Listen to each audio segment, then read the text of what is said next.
The weekend began like any other. My dad, a man of structure and routine, called for a family meeting on a Thursday night. These gatherings were rare but significant, usually signaling an upcoming vacation or some major news. I sat on the living room couch, still in my pajamas as my dad stood at the head of the room.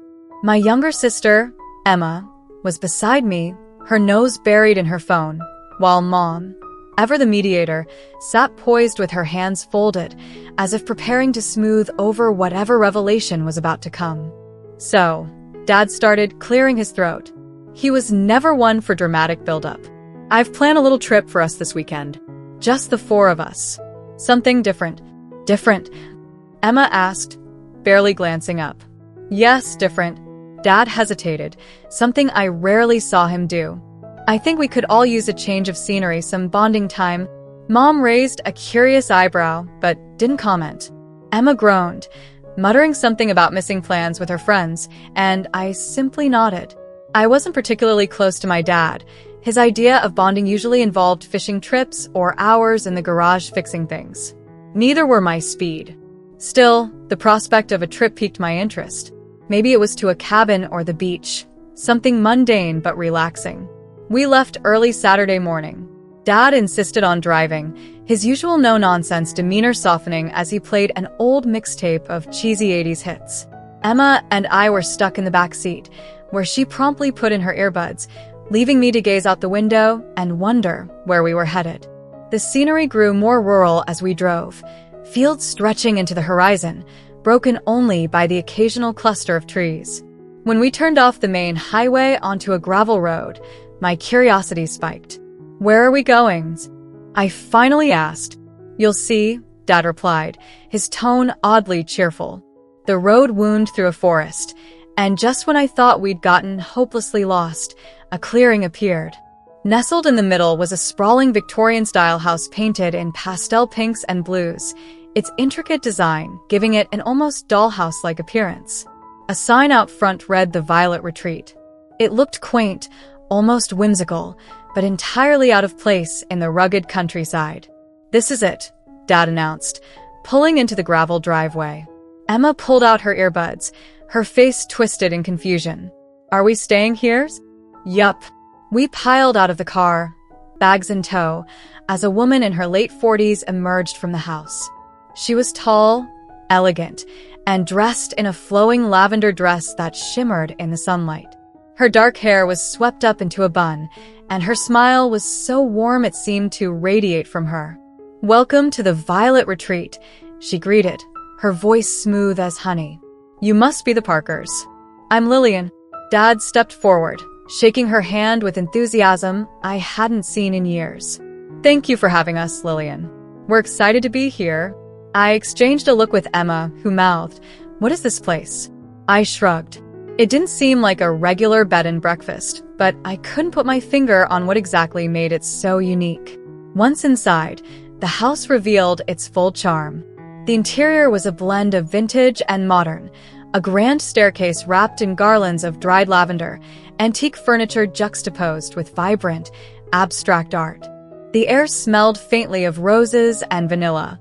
Lillian led us to our rooms, each decorated in a different pastel theme. Mine was a soft mint green, with a canopy bed and a vanity table adorned with an array of makeup brushes and bottles of perfume. Let me know if you need anything, Lillian said as she handed me the key. Her gaze lingered on me for a moment, her smile deepening as if she knew something I didn't. After unpacking, we met downstairs for a tour of the house and grounds. Lillian explained that the Violet Retreat was a place for exploration and self-expression. She was vague about what that entailed, but her words seemed to resonate with my dad, whose usual stoic demeanor had softened considerably. That evening, after dinner, Lillian announced that the next day would be filled with activities designed to help us connect on a deeper level. Her cryptic phrasing didn't sit well with Emma, who grumbled about wanting to sleep in, but Dad seemed genuinely excited. Trust me, he said as we headed to our rooms, this weekend will be good for all of us. The next morning, I woke to the sound of birds chirping and sunlight streaming through the lace curtains. On my nightstand was an envelope with my name written in delicate cursive. I opened it to find a handwritten note. Dear Alex, today is about embracing new experiences. In your wardrobe, you'll find an outfit chosen especially for you. Put it on and meet us downstairs at 9 o'clock. No questions, just trust the process. Warmly, Lillian. Curious and a little apprehensive, I opened the wardrobe. Inside hung a dress, a simple yet elegant lilac sundress with a fitted bodice and a flared skirt. Next to it were a pair of white ballet flats and a box containing a matching set of lingerie. My heart raced. Surely, there had been some mistake. But when I looked closer, I realized everything was in my size. I hesitated, the idea of putting on the dress both thrilling and terrifying. I'd never told anyone, not even myself, how often I'd wondered what it would feel like to wear something so feminine. The thought had always been fleeting, pushed aside by societal expectations and my own fear of judgment. But here, in this strange, secluded place, the rules felt different. With trembling hands, I slipped into the lingerie, then the dress.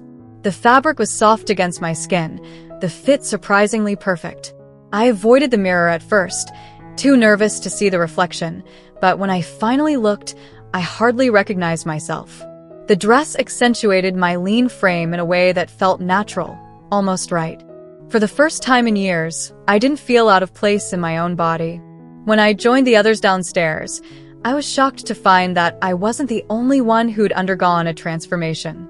Emma wore a sleek pantsuit, her hair slicked back into a tight ponytail, while Mom donned a loose button-down shirt and chinos. But the biggest surprise was Dad.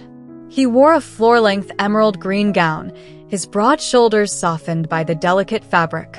His makeup, though amateur, highlighted his features in a way that made him look radiant. Wow, I breathed. Dad smiled nervously, his hands smoothing the fabric of his dress. I told you this weekend would be different. The day's activities were a mix of workshops and free time, all centered on self-expression. We learned how to apply makeup, style wigs, and walk in heels. At first, I felt out of my depth, but Lillian's gentle encouragement and the supportive atmosphere made it easier to let go of my insecurities. By the afternoon, I was strutting across the garden in my dress, laughing as Emma teased me about my wobbly ankles. For the first time in years, our family felt genuinely connected. There were no awkward silences, no arguments about responsibilities or expectations. We were just ourselves, stripped of the roles we usually played. That night, during a candlelit dinner, Dad shared something that shocked us all. I've been coming to terms with this part of myself for years, he admitted, his voice steady but emotional. When I found the Violet Retreat, I thought it was just what I needed. But then I realized I wanted to share it with all of you, to show you who I really am.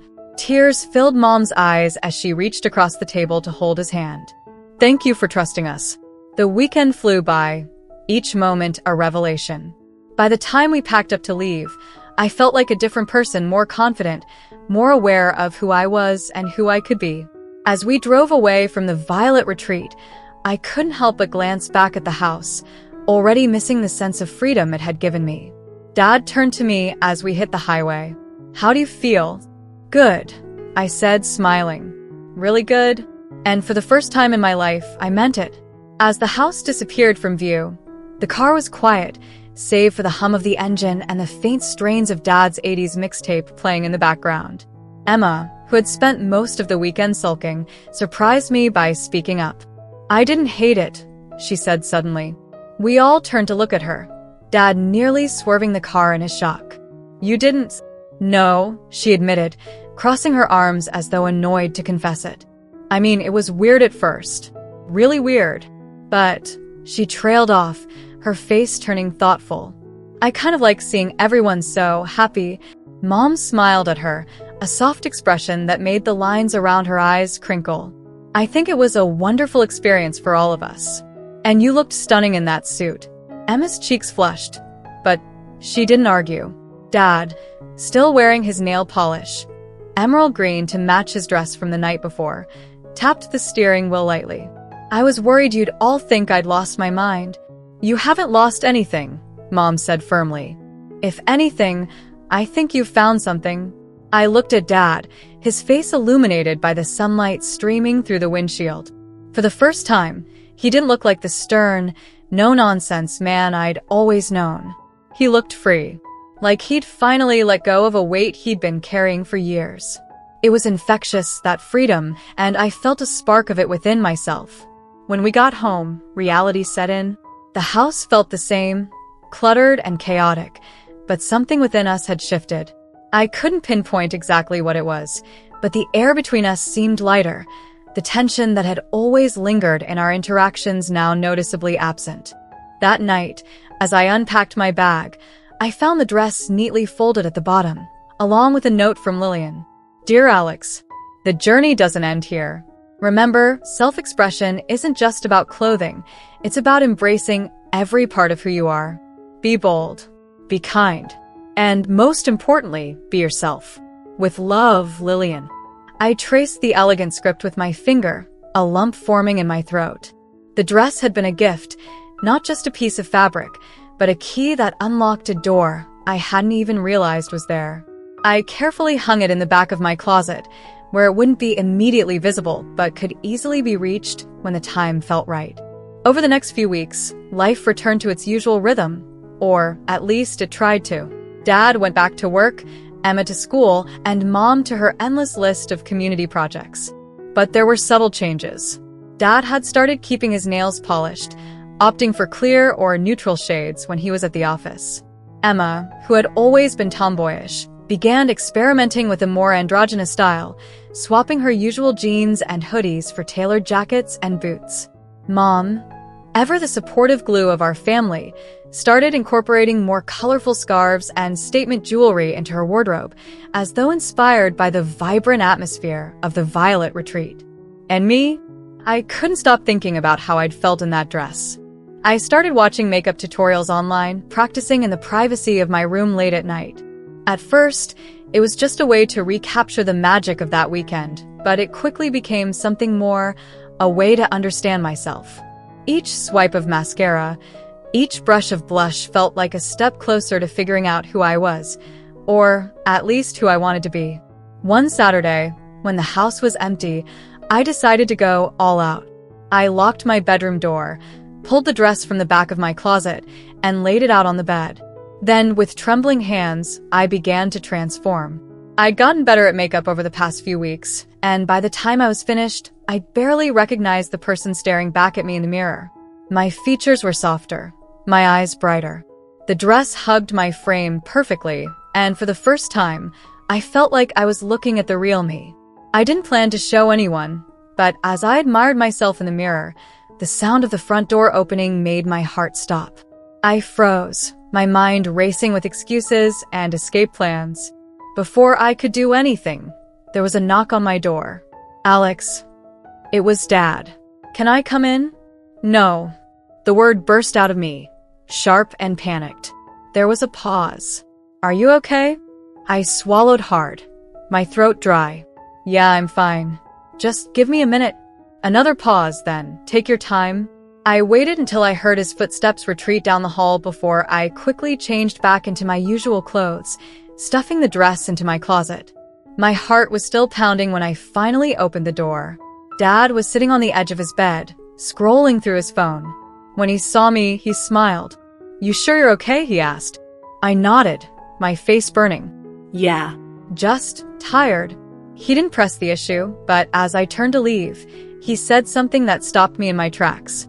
You know, you don't have to hide anything from me. Or from any of us. I turned back to him, my chest tight. What do you mean?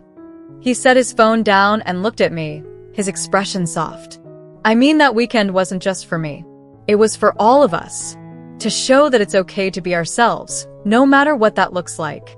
You don't have to tell me anything if you're not ready, but just know that I'm here. Tears pricked my eyes, and I quickly blinked them away. Thanks, Dad. He nodded, picking up his phone again as though the conversation hadn't happened. But I knew it had, and it meant everything. It took another month before I worked up the courage to share my secret. It was a quiet Sunday afternoon, and we were all in the living room, Dad reading a book, Mom knitting, Emma scrolling through her phone. I cleared my throat, and all three of them looked up. I need to tell you something, I said, my voice shaking. Dad set his book down, his full attention on me. Mom stopped knitting, her hands still. Even Emma put her phone away, her eyebrows raised. I took a deep breath. That weekend at the Violet Retreat, it made me realize some things about myself. Things I've been scared to admit for a long time. Dad's expression softened, and Mom reached out, placing a hand on my knee. "It's okay, sweetheart. Take your time." I think my voice broke, and I took another deep breath. I think I like the way I felt in that dress. I think I want to explore that more. The room was silent for a moment, and my heart pounded in my chest. Then, to my surprise, Emma was the first to speak. "That's it," she said, her tone light. "I thought you were about to tell us you'd, joined a cult or something." I let out a shaky laugh, relief flooding through me. "No cults. Just dresses." "Well, I think it's great," Mom said, squeezing my knee. "You should feel free to explore whatever makes you happy." Dad nodded, a proud smile on his face. "I'm glad you told us. And for the record, you looked amazing in that dress."